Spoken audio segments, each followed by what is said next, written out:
Vamos enseguida entonces a darle la bienvenida al economista Carlos de la Torre. Él fue ministro de Economía y Finanzas. Nos acompaña esta mañana en Un Café con JJ. Economista, gracias por su tiempo. ¿Nos escucha?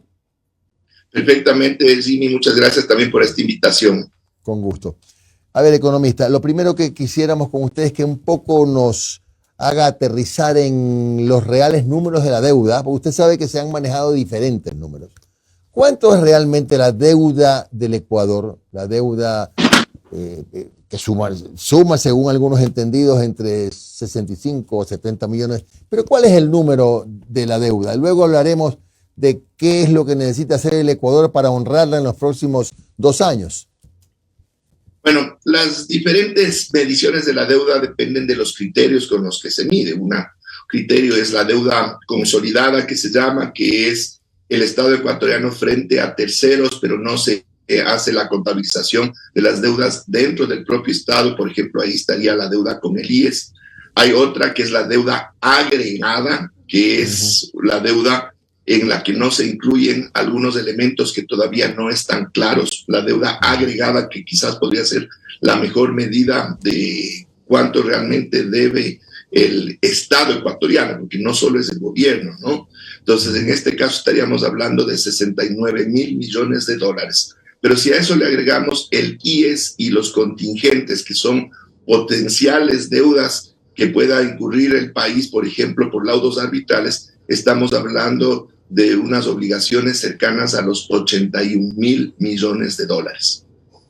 81,000 millones de dólares. Y dígame, en este año, me imagino que para pago de intereses, etcétera, este o el próximo año, ¿cuáles son los años más complicados para el Ecuador en este marco de liquidez para poder honrar esos compromisos, como decía yo? Bueno, el Ecuador en el 2024 va a necesitar cerca de 7,000 millones de dólares solo para pagar las cuotas, podríamos decirlo así, de la deuda que tiene principalmente lo que es deuda externa. Caso de las obligaciones internas, eso sería otra cantidad importante de recursos, pero que se puede manejar de forma más, podríamos decir, más laxa que lo que es la obligación que tiene con el resto del mundo. Pero por lo que estamos viendo, el escenario no es halagador, ¿no? ¿Qué salida tiene el gobierno? Yo no sé si usted sea partidario de, no quiero decir una moratoria, pero sí como ahora le llaman reperfilamiento, renegociación, no sé si es lo mismo, pero una renegociación de la deuda externa, porque no veo de dónde el gobierno pueda buscar recursos por casi 7,000 millones de dólares para enfrentar lo que se le viene. Bueno, efectivamente, y aquí viene un análisis que yo creo que es importante. La deuda que nos pesa ahora y que es lo más fuerte en términos de esas cuotas, de ese servicio, es la deuda con los multilaterales, entre ellos principalmente el Fondo Monetario Internacional. Es una deuda que se ha adquirido a partir del año 2018 a la fecha y es más o menos el 1/3 de la deuda externa del país, lo que corresponde a lo que se llama los multilaterales y, como indico, con el Fondo Monetario Internacional a la cabeza. Ese 1/3 nos genera más o menos un 60% del peso del servicio de la deuda. El 1/3, o sea, el 33% nos genera un peso del 60% de los pagos que tenemos que hacer a lo largo del año, cuando los otros 2/3 nos generan bastante menos, porque hay que entender que un otro tercio está ya renegociado, que es lo que corresponde a los bonos soberanos. Entonces, ¿esto qué es lo que nos dice? Que el gobierno primerito debería sentarse con los multilaterales, empezando con el Fondo Monetario Internacional, no tanto para pedirle recursos, sino para reperfilar lo que se les debe a estos organismos. Y ahí es donde viene un dato curioso. Lo que tenemos que pagarle a estos organismos, que es más o menos 1,322 millones de dólares, ¿ya? Esto es más o menos también lo que se pretende recaudar con la subida del IVA al 15%. Entonces ahí viene la pregunta, ¿por qué no se planteó subir al 14 o al 16, sino al 15, cuando exactamente viene a dar la cantidad que se le debe a los multilaterales? Entonces, la subida del IVA eventualmente no le da liquidez o no le da un respiro suficiente, digo yo, a la economía nacional para pensar en reactivarnos, ¿no? Bueno, aquí más bien parece que el gobierno en su desesperación, al no tener un programa económico con el cual sentarse frente a los multilaterales y frente al Fondo Monetario Internacional, para sobre esa base poder negociar primero mejores condiciones del pago de la deuda que ya tenemos y un eventual acceso a nuevos recursos, lo que hace simplemente acercarse a este organismo y claro, desde la lógica y desde lo que son los programas de este organismo que no están orientados para nada hacia el beneficio o la reactivación de las economías receptoras de los recursos, simplemente lo que se busca es la salida más inmediata que genere la liquidez para garantizar lo que ya le debemos. Y ahí sí mirar si es que podría darse un desembolso de una nueva deuda. Economista, buen día. Omar Jaén le saludo. ¿Cómo está? Gracias por su tiempo. Economista, y le consulto, entonces ¿usted cree que es una iniciativa propia del gobierno? ¿No cabe la posibilidad que el aumento del IVA y el posterior retiro de los subsidios a los combustibles, el seguir reduciendo el Estado, entre otras medidas, sea parte de una receta previa que le da el FMI, como decir, a ver, ¿quieres volver a sentarte con nosotros? ¿Quieres que te volvamos a prestar plata o reperfilar la deuda? Pues primero haz esto. Porque ya lo ha dicho el propio ministro. Esta es una medida, subir el 15% es una medida que sería bien vista por nuestros acreedores. Omar, buenos días. Efectivamente va por ahí. El mismo ministro está revelando que es para quedar bien con los multilaterales, con nuestros acreedores. Y aquí hay otro detalle. A ver, frente a la necesidad urgente de recursos, Lasso empezó a desmontar el impuesto a la salida de divisas. Estamos ahora con un 3.5% cuando hace un año era el 5%. ¿Eso qué significa? 600 millones de dólares menos a la caja fiscal, y eso se podría revertir simplemente mediante un decreto ejecutivo. Pero este impuesto ha sido cuestionado desde el propio Fondo Monetario Internacional y no vemos por ningún lado ninguna intención de devolverle al nivel inicial que para los efectos prácticos ya estaba operando y no podría generar impactos importantes negativos en la economía volver a ese nivel que teníamos antes. Entonces, esto claramente nos da señales de que hay directrices desde fuera para no hacer estas cosas y hacer otras que encajan perfectamente dentro de lo que nos ha planteado este organismo multilateral. Ahora, pero economista, y el gobierno insiste en dos temas y quisiera conocer su opinión si es cierto lo que nos dice el gobierno. Uno, el gobierno dice somos de los países con el IVA más bajo de la región. Punto uno. Y punto dos, dice que si no se sube, se nos puede estar yendo la dolarización. Se puede estar cayendo la dolarización. ¿Son ciertas estas aseveraciones?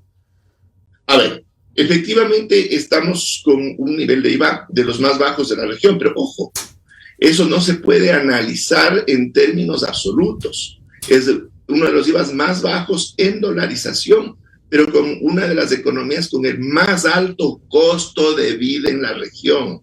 Entonces, una subida del IVA, si sea bajo, en términos del impacto en el consumo de la población, es enorme. Y ahí es donde viene el potencial descalabro de la economía.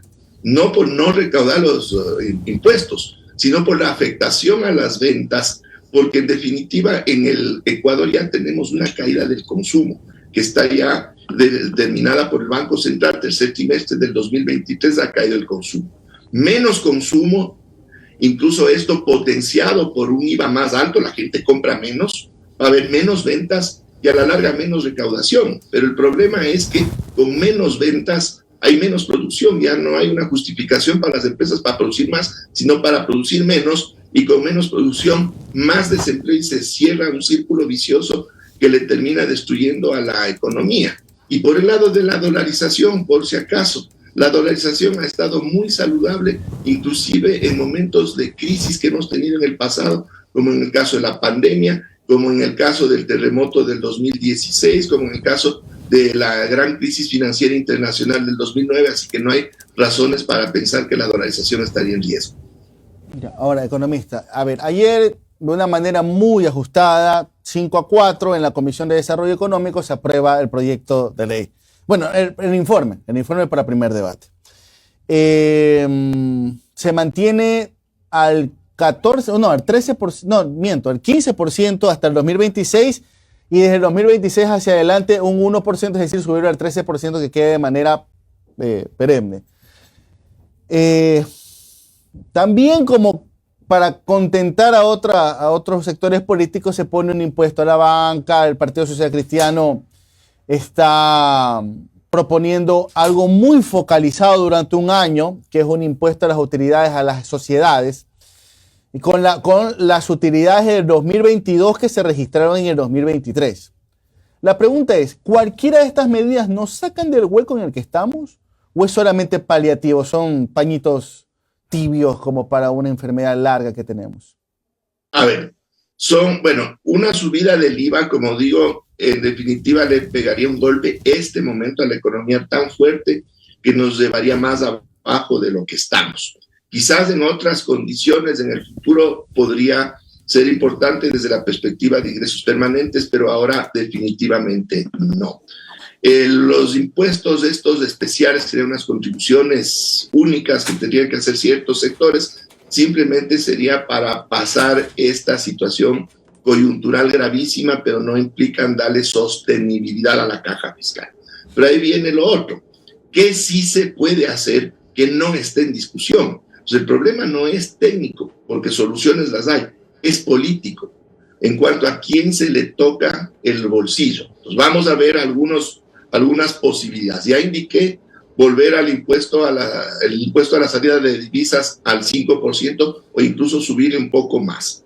2, nos hablan de que hay que eliminar los subsidios. Sí, pero no a los combustibles, pues, sino los subsidios que les llaman incentivos, que en este caso son básicamente exoneraciones o reducciones del pago de impuestos que se están entregando a grandes contribuyentes. Por ejemplo, subsidio a la electricidad de grandes empresas mineras. Asimismo, hay una cantidad de exoneraciones del pago de impuesto a la renta que se han venido aplicando a dedo desde el año 2018.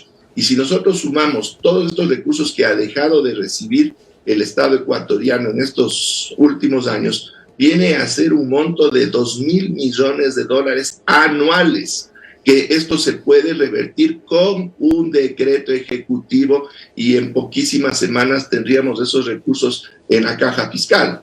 Tenemos otro espacio que no se le topa y que nos genera también pérdidas importantes, es el tema aduanero. Los controles aduaneros no se los hace adecuadamente y solo por su facturación en aduanas. Ojo, los grandes importadores son los mayores contrabandistas de este país. Por la subfacturación reportan un valor mucho menor al que realmente están importando y por lo tanto terminan pagando mucho menos en aranceles de impuestos. Ahí tenemos una fuga de $700 millones cada año.